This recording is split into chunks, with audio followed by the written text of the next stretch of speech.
We're back again. Welcome to the Harshie Podcast. We're talking about gym etiquette today. Or maybe more appropriately, people we've seen that are not observing gym etiquette in gyms.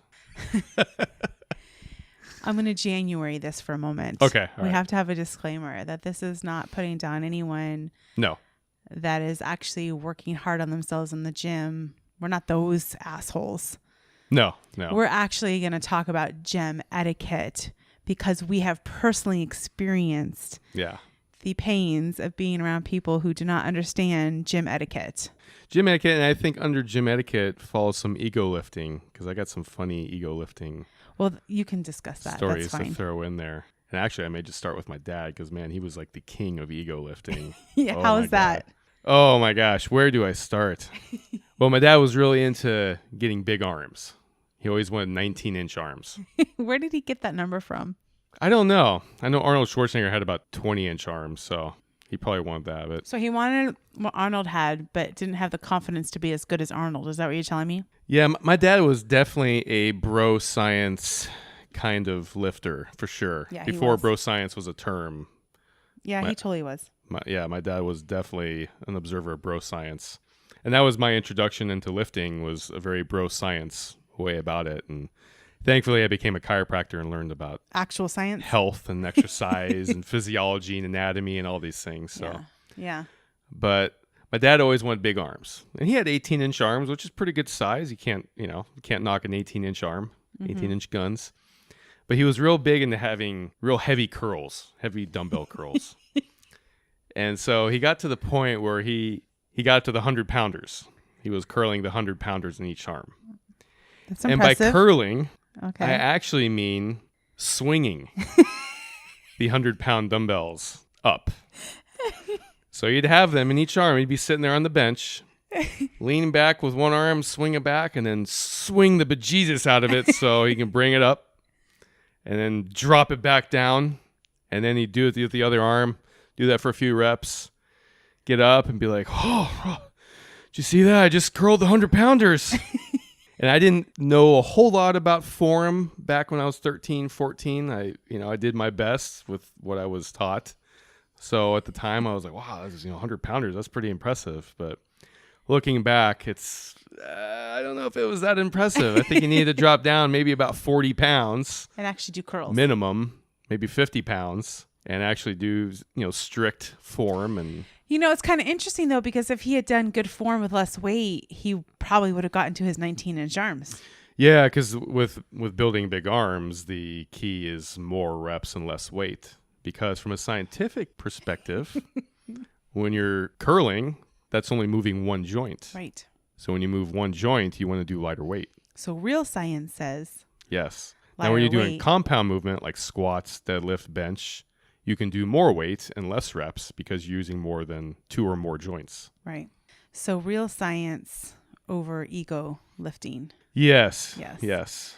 Mm-hmm. Yes. So that is my first story as it applies to the ego lifting. But it was a few weeks ago you had come home from the gym and you were like, oh my gosh, January, I have to tell you about this. And that's when we started saying we need to do a gym etiquette podcast. Because was that the time where there was a gentleman who was wearing shorts that were cut to look almost like underwear and he was rowing? He's doing the row machine. So there's a guy at the gym I currently work out at, and I think he might be the king of bro science lifting. I mean, he makes my dad look like a very scientific. He's the president of the fan club of bro science. Yes. So this particular instance, he was wearing bike shorts. But they weren't just any bike shorts. But he cut them with scissors up to about his, where your hip joint is. Your inner thigh. And they're like badly. So they look like they're badly shredded bike shorts. Like my dog ate my bike shorts. Right. And the whole time he had a perpetual wedgie. So you basically see him because they were walk underwear. Around. Yeah, like his walk around and like, oh, there's his ass crack. Right Everything there. was out. Yeah, but doesn't he wear sweatpants and he just pulls the sweatpants off? Usually does, but and he pulls them off, and then he's got the badly cut bike shorts on underneath. And wasn't he rowing and actually somebody else said something to him? Yeah, so it didn't look like he's been out in the sun very much with his legs. So he had like vampire legs. They were completely pale, and he was doing the rowing machine, and some guy that he knew he was friends with came in and he's like, wow, he's like, the misery index is really high now. And that guy started laughing. Yeah. It was pretty funny. Yeah, they were laughing it off. Yeah, but I just thought it was real funny. The badly cut bike shorts and the just overly exaggerated wedgie. It's like, wow. That can't be comfortable. I don't understand how that could be. No. I mean, obviously it's awkward for everyone involved, but also I think that the comfort level, I mean, I've never been into wearing G-strings myself. I don't understand why I would want a thread of fabric in between my butt crack all day long. So I can't understand why he would think that's comfortable, but hey, if he likes it, cool. I don't know.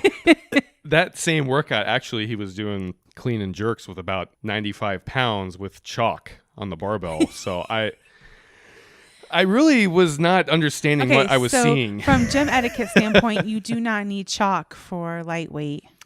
No, I feel like 95 pounds is not a heavy enough weight to be needing to bust out the chalk. I mean, I've deadlifted 95 pounds, definitely without chalk. So I think I used chalk when I got up to about 175, 200, 225, 250, with deadlifts. Yeah, I think when you get to like a heavier weight, depending on your grip level of strength, where like the grip does actually start failing. I feel like this guy needs a You Do You Boo Unicorn t-shirt to wear with his badly cut bike shorts. That would be amazing. You know what? I might keep one in the car. So if I see him at the gym, I'd be like, dude, I got you. I might give him that. And I think he'd wear it proudly.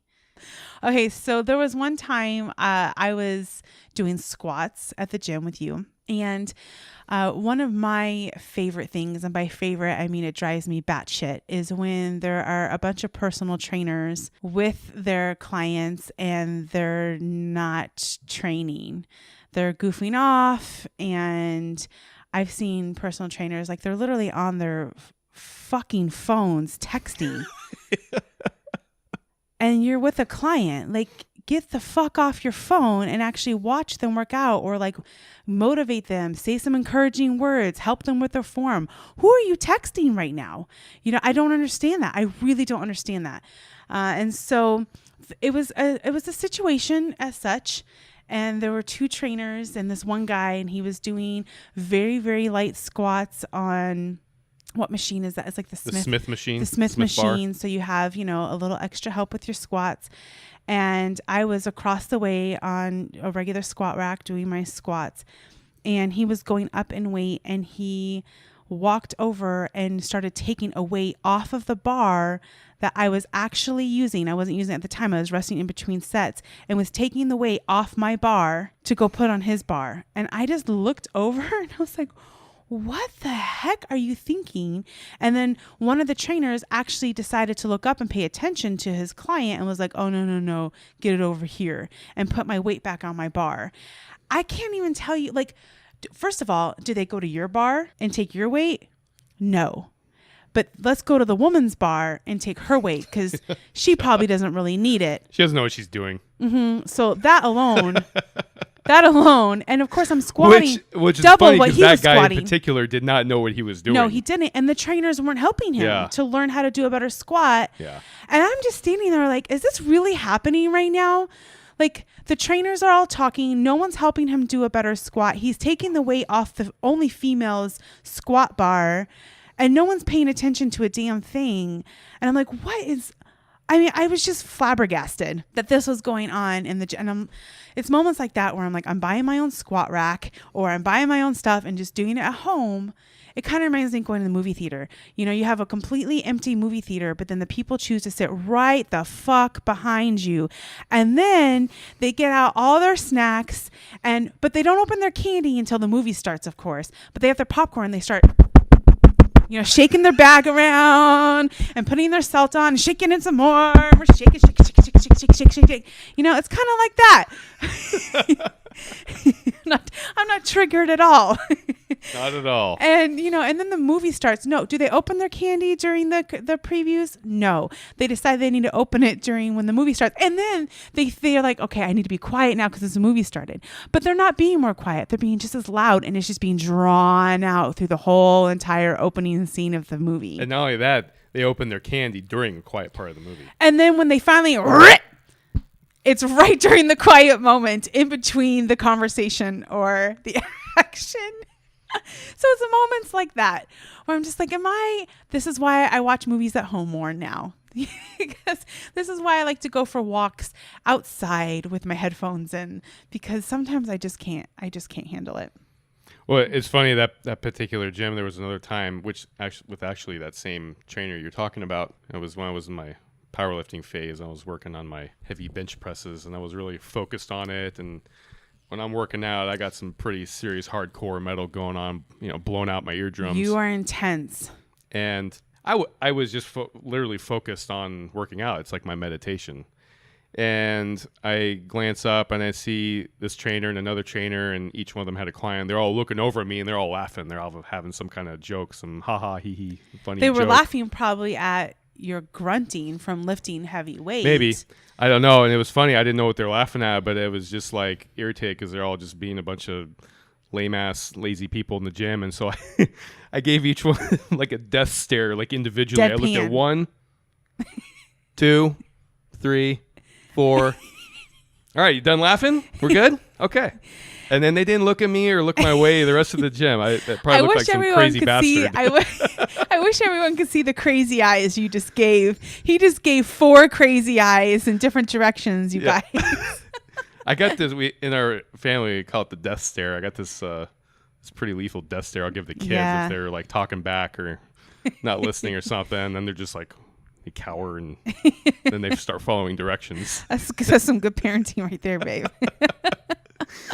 It's very gentle. You don't yell.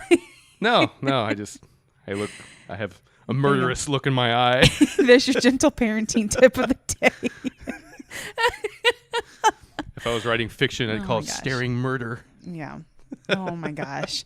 I don't like, if you're going to go to a gym, I mean, you have a membership, but it is a public space, and it's just being polite. It's just, I don't know. It's just being. Yeah. It's just communicating and not making assumptions about people or things, and putting the weights back. Oh my God. That's like one of my pet peeves. I can't believe how many times I've gone to the gym and I've looked at you and I'm like, are we the only ones that put the weight back and in the right place? And you're like, yes. Yeah. Pretty much. I actually do. And sometimes I'll even put weights that are just there, no one's using, and no one ever put it back. Sometimes I'll put it back just because I have this real OCD thing in the gym where, like, for me, I actually have to put my weights back because, I don't know, my brain short circuits if I don't. Yeah, like, I have to wash my hands when I leave the bathroom, right? Like, I wouldn't be okay, like, leaving the bathroom without, or like turning off, whatever. Like, we all have our things, but to me, it's like, why would you not put the weight back where you got it? It just doesn't make sense to me. Yeah, I just don't get it. And then, because then someone wants to go and use something and they don't know if someone's using it or not. And that's true. Sometimes I'm worried that like somebody just stepped away to do something else, or they had to go to the bathroom and I don't want to take their weights or like use the squat machine. If it's that gym that we went to, this was in Austin, and it was in a really pretentious area. Actually, I think that's part of the problem. Yes. And so every single time we went in, the squat racks, like nobody unstack their weight and put their plates away. And so I never knew if anyone was using it. And finally, after a while, I realized that every time we went, no one's using this. Somebody just didn't put their weight away, like every single time. In that gym, it was the majority of people that didn't put anything away. No. So it's really nuts. I don't know. It's really weird. It makes you wonder how their houses look. Yeah. I think my favorite though is the guy at a gym we really did like. And he would like come in and bring his bag in and find a spot and just like basically make himself a 5-course meal lunch. Or remember that one time he came in and he had like Chick-fil-A or something? And he's like, that guy. Yeah, he's like eating Chick-fil-A when we're like doing our squats and deadlifts. And I'm like, are you kidding me right now? Yeah. No, don't do that. I don't want to smell that yumminess. Yeah, one time he tried to tell me like what kind of barbell I needed to use for squats, and You weren't like, excuse me, everyone, I am open to suggestions right now on which barbell I should use for my squat. Well, he's like, yeah, you should use an Olympic bar if you're using those plates. And Pretentious. I was telling him, I was like, I'm not dropping the weights. I'm literally squatting, so it doesn't matter what barbell I'm using. Oh, yeah, because this was the gym. Because it had the knurling in the middle, and I wanted that for my back. This was the gym where you had the power lifters and the Olympic powerlifters, weightlifters. Yeah. And there was a lot of contention among them in this gym. And you and I just wanted to go and lift weights, but sometimes we'd go and there would be kind of a group from each.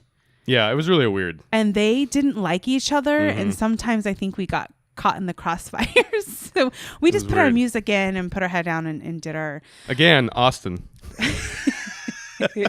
Maybe at the end of this podcast episode, I'm thinking that the moral of the story is that we might just really need a home gym. It wouldn't be a bad idea. Yeah, if we're so bothered by other people's improper gym etiquette, I don't think it's ever going to go away. No, I think maybe I just need to be comforted. Maybe I just need some skin-to-skin contact. Oh, do you need skin-to-skin? Yeah, from you. You need... You need some skin-to-skin care. Hashtag skin-to-skin. Need some oxytocin. And you know what? Real science would back you up. Yeah, I know. Yeah. That's not even bro science. No. I mean, it is, but it's also real science too. Yes, it is. So I can just give you a hug. We can just pull our shirt down a little bit and give you a hug. Is that what you mean? No, I was thinking more of no clothes, period. No clothes? You mean like full body skin to skin? Full body skin to skin. Mm-hmm. Yeah. Can you tell me what this has to do with gym etiquette?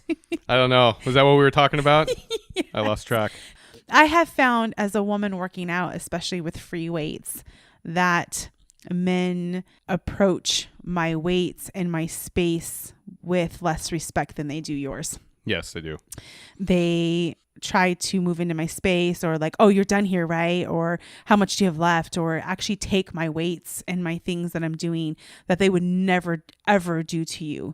So that is something for me in all seriousness about gym etiquette is whether male, female, human, like just respect somebody's space if they're working out and just be polite. But there is, anytime we've worked out together, especially when I was powerlifting, but anytime working out together, there's just less respect there for me than there is for you, people. And we've noticed it a lot. We've noticed it a lot, Yeah. Well, and that's the thing is like, I know we're laughing about, different people and certain situations, but working out, it's, people are trying to better themselves and it's not like a competition. You're not trying to show off for other people and it's not supposed to be that way. I mean, you want to improve your health. Like for me, I want to be healthy, but I also want to be stronger and that sort of thing. But I'm not doing it to compete with anyone else because no matter how strong you are, no matter how ripped you are, no matter how big you are, there's always someone stronger. There's always someone more ripped. There's always someone bigger. I mean, so that's the thing that I try to keep in mind. And like I said, I used to be a big ego lifter when I was younger, but right. I'm just not. And that you know way what's interesting anymore. about gyms is every gym has its own vibe.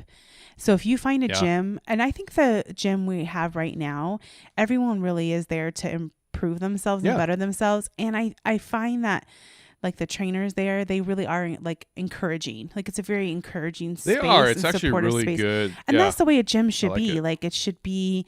We don't live in a society where we're all walking to work or walking to pick our kids up from school or walking really anywhere. And, we don't have like community.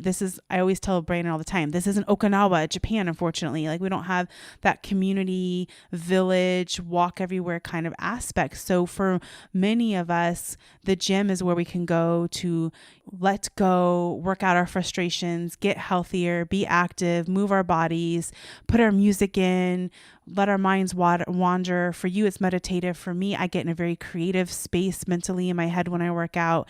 And so that space should only be supportive and encouraging.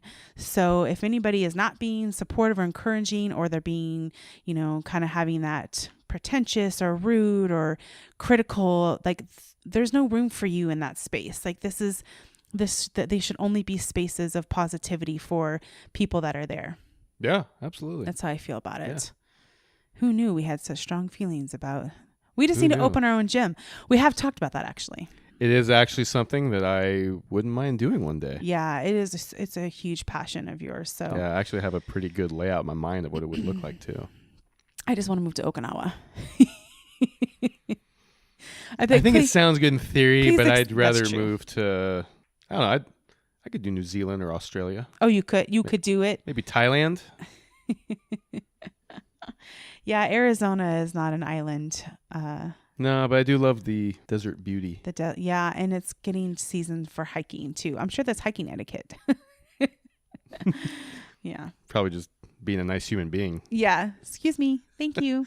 Have Isn't a that good what day. it all comes down to? It is. Like, just don't be an asshole. Yeah. So Just it's be nice, It's be just considerate. human etiquette. Yeah. Really, human etiquette. That's all it is. That's there's so many issues with social media and our society. Everyone's I just want being to an asshole say, to each other. I don't know why we complicate it so much. Like it's not hard to be nice. Being nice is free. And the thing about being nice and kind is it actually makes you feel better.